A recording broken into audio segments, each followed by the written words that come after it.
Beleza, pessoal. Continuando aí com as nossas aulas, já falamos sobre os proventos, já falamos sobre o desconto de INSS. Hoje nós vamos falar um pouquinho de imposto de renda retido na fonte, tá? Nossa 7ª aula, eu vou colocar aqui o slide, porque daqui a pouquinho nós vamos lá calcular. Vamos falar um pouquinho sobre a teoria e vamos para o cálculo, tá? Aí, beleza. Coloquei o slide para nós. O imposto de... Hoje vamos falar então sobre o imposto de renda retido na fonte, né? Bom, primeira coisa, é a responsabilidade do empregador reter os valores e repassar a receita, ok? Então, mas como que ele vai reter? Com base nas informações prestadas pelo empregado. O empregado ele presta quando ele é admitido ou, eventualmente, alguma mudança no meio durante a relação de emprego. Por exemplo, o caboclo era solteiro, casou, teve filho. Tudo isso vai impactar no cálculo do imposto de renda dele, retido na fonte. E toda vez que isso acontece, ele atualiza o cadastro dele na empresa. Mas, a princípio, ele faz quando ele é admitido, tá? Tem um documento para isso. Qual é a base de cálculo? A base de cálculo vai ser o salário bruto. Lembra que a base de cálculo do INSS era o salário bruto? Agora aqui é uma continha. É o salário bruto menos o valor do INSS menos dedução por dependente, que eu vou explicar para vocês o que é, e menos alimentos que ele pague, ou que ela pague, tá? Vocês conhecem como pensão. Então, tudo isso daí vai deduzir da base de cálculo. E aí, vai ter... Bom, antes de eu falar da nossa tabelinha, vou falar para vocês, então, quem pode ser considerado dependente. Eu vou ler para vocês aqui. Companheira ou companheira, né? Com quem o contribuinte vive há mais de 5 anos ou tem filhos, tá? Ou cônjuge. Cônjuge é quando é casado, tá? Companheiro é quando só mora junto. Filho até 21 anos, tá? Ou em qualquer idade quando ele for incapacitado para o trabalho, ok? 3. Filho ou enteado, se ainda cursando curso superior ou técnico, como nós, por exemplo, até 24 anos. Então, até 21 anos, todos. De 22 a 24, se estiver fazendo o curso técnico ou curso ou graduação em ensino superior, tá? 4. Irmão, neto, bisneto, sem arrimo dos pais, ou seja, que não tem os pais não cuidam, de quem o contribuinte tem a guarda judicial, né? Então tem essa decisão judicial, até 21 anos, ou em qualquer idade, por incapacidade física ou mental para o trabalho. Então, é a mesma situação do 2, mais alguém que o indivíduo tem a guarda, tá? Mas não é filho. 5. É a mesma situação aqui, o 5 eu vou voltar, é a mesma situação do 3, mas ele não chega a ser filho enteado.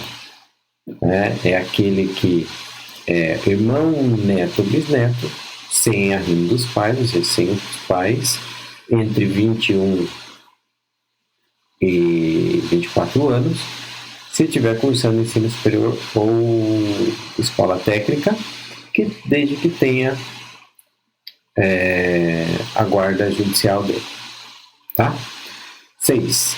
Pais, avós, bisavós que tenham recebido rendimentos tributáveis ou não até o limite da isenção do imposto. Então, se ele tem um rendimento pequeno ou não tem rendimento, ele pode ser tido como dependente. Menor pobre até 21 anos, que o contribuinte crie ou eduque, né? E de quem detém a guarda judicial. Então aqui é todo e qualquer menor, não dá para falar criança, porque 21 já não é criança, né? Mas que o contribuinte ele detém a guarda. E o oitavo, né, a pessoa absolutamente incapaz de qual o contribuinte seja tutor ou curador. Né? Então, aquela problema, a pessoa que tem um problema mental, ou porque assim, ser absolutamente incapaz, a gente nós estamos falando do Instituto da Capacidade Civil para praticar atos. Então, nós temos o absolutamente incapaz, que vai até 15 anos, o relativamente incapaz, 16 a 18, e o capaz, 16 e 17, porque 18 ele já é capaz. A pessoa absolutamente capaz, então, se for uma criança, ele for absolutamente incapaz, ela terá um tutor, tá? Então, se ela tiver até 15 anos e ele cuidar, ele é o tutor dela. Se é uma pessoa mais velha, no indivíduo de 30 anos, que por causa de uma enfermidade porque quando ele faz 18 anos, ele adquire a capacidade. Mas o indivíduo tem uma enfermidade congênita, ou adquiriu, ou em razão de um acidente, seja lá, ele volta a ser incapaz, ele não consegue mais gerir. Então, tem um processo judicial, que é um processo de interdição, e ao final desse processo, essa pessoa pode ser considerada relativamente ou absolutamente incapaz.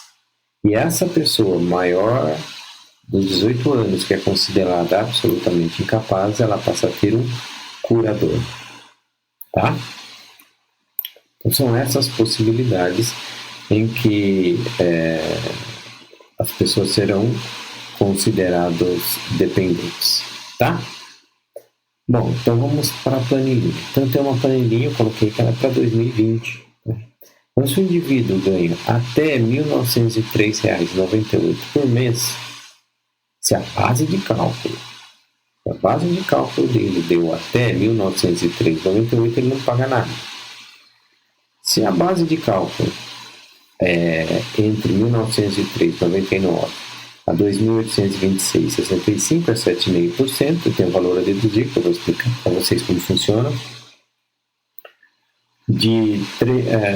Se for de 2.826,66 até 3.751,5 é 15%, com o valor a deduzir.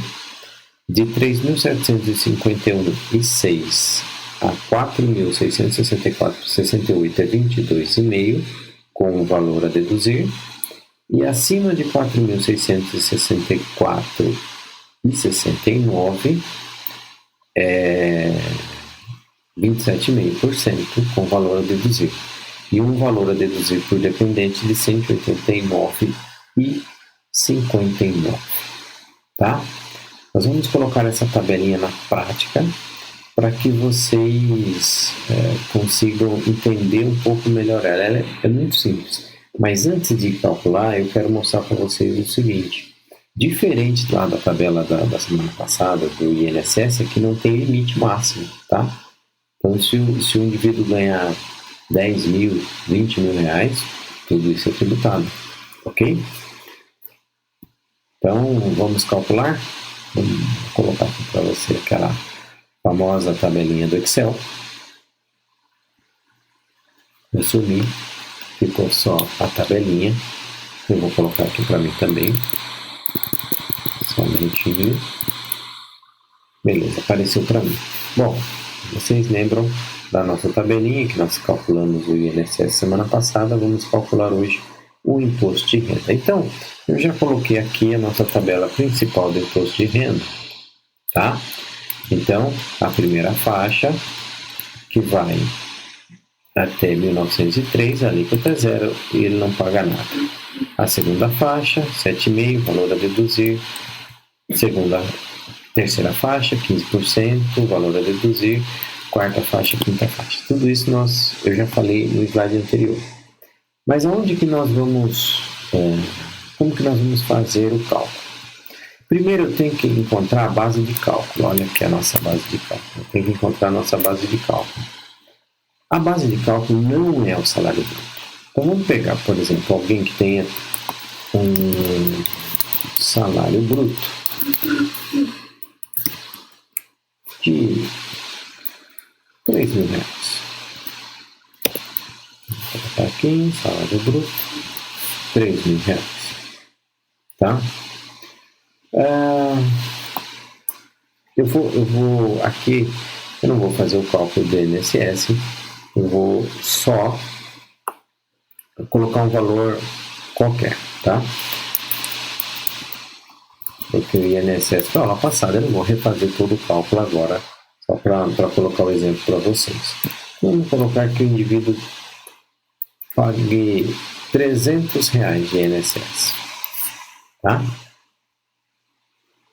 Dependentes, vamos imaginar que de dependentes ele tem aí 3 filhos, beleza?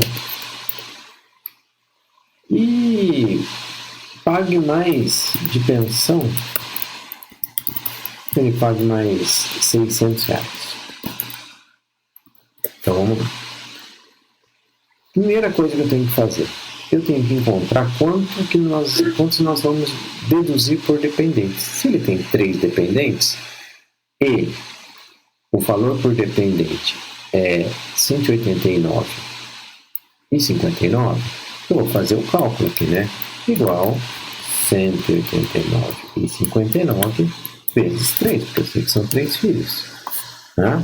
Deu R$568,77. Então, qual vai ser a base de cálculo? Vai ser o salário bruto menos INSS, menos dedução por dependentes e menos pensão. Vamos lá. Então, salário bruto menos INSS, menos dependentes, dedução por dependentes e menos pensão. Olha só, ele ficou com um salário, ou com uma base de cálculo de R$1.531,23. Portanto, ele vai ser isento de imposto de renda. Olha que bacana. Mesmo ele ganhando R$3.000, ele tem R$3.000 de salário bruto. Tá? Vamos pensar que esse mesmo indivíduo, ele tenha R$5.000 de salário bruto. R$5.000 de INSS, vamos supor que foi descontado R$400 dele, tem os mesmos 3 filhos e paga 600 de pensão. Olha só, base de cálculo não é salário bruto, repito, não é salário bruto igual ao INSS. É salário bruto menos INSS menos dedução por dependente. Aqui está 568,77 porque ele tem 3 dependentes, então eu multiplico o valor por dependente por 3. E a pensão, né, que eu coloquei que é uma pensão de R$600. Quanto que deu? Deu R$3.431,23. Então eu vou jogar isso na tabela. 3.431, ela está aqui na faixa dos 15%, tudo bem? Então, eu vou pegar esse valor, né, igual a alíquota, a base de cálculo, vezes a alíquota, que é 15%. Deu 534. Só que não é esses 534. Por quê? Porque tem um valor a deduzir, que na faixa dos 15%, olha aqui, é R$354,80. Então eu vou fazer igual esse 514 menos 534,80. Então, o que ele vai efetivamente pagar de imposto de renda é R$1.509,88. Tá? Então, cuidado para não cair São duas armadilhas que o imposto de renda tem. Você calcular direto do salário bruto, essa é a primeira armadilha. E a segunda armadilha é você esquecer do valor a deduzir, aplicar o percentual e achar que aquele valor é o valor a ser pago a ser retido na fonte, ser pago pelo empregado. Não, tem que ter a parcela a deduzir. Mas professor, mas e se ele não tiver pensão? Se ele não tiver pensão, é zero. Aí vai mudar 4.000, olha aqui, aí ó, muda de faixa. Percebam que R$4.031 está na penúltima faixa aqui de 22,5. Portanto, o cálculo aqui vai ter que ser sobre 22,5, que vai dar 907. E o valor a deduzir vai ser 636,13, que vai dar 270, quando ele muda de faixa. Essa tabelinha aqui, ela é mais ou menos, ela é o mesmo sistema do imposto de renda, só que aqui já sai essa tabela com valor a deduzir. E lá no outro eu expliquei para vocês o passo a passo, tá? Aqui, se você fizer passo a passo, vai dar o mesmo resultado, tá? Bom, espero que vocês tenham entendido como fazer esse cálculo do imposto de renda, tá? Se tiver dúvida, volta lá para a sala e tenta fazer atividade, se conseguir, se não conseguir também, vai lá, pergunta para mim, eu estou lá durante a aula, beleza? Tá? Espero que tenha dado para entender. Agora, para terminar, temos aí a frase da aula, né? Que é: muitos talentos se perdem por falta de um pouco de coragem. Sidney Smith. Temos muitos talentos, né? Mas é preciso ter coragem. Coragem para pôr isso em prática, coragem para buscar o nosso sonho. Porque muitas vezes isso é legal. Nós somos os sabotadores de nós mesmos, né? Nós é quem queremos, assim, falamos que queremos alguma coisa, mas na prática não queremos, não temos coragem para chegar até aquele lugar, né? E aí nós sabotamos a nós mesmos, às vezes até de maneira inconsciente, né? Então, eu quero ser um diretor de uma empresa, eu quero ter um cargo político, mas ao mesmo tempo o medo faz com que a gente nos sabote, não queira estar em situações que podem nos levar àquilo lá. É comum isso, é comum. Eu espero que vocês tenham coragem para chegar onde vocês querem, para que o talento de vocês seja visto por mais gente, não só por mim. Tá bom, pessoal? Eu agradeço a atenção de vocês. Estou lá na chamada. Qualquer dúvida, só correr lá e perguntar. Não esquece da atividade. A atividade tem uma semana para fazer. Tá bom? Um abraço. Boa semana a todos.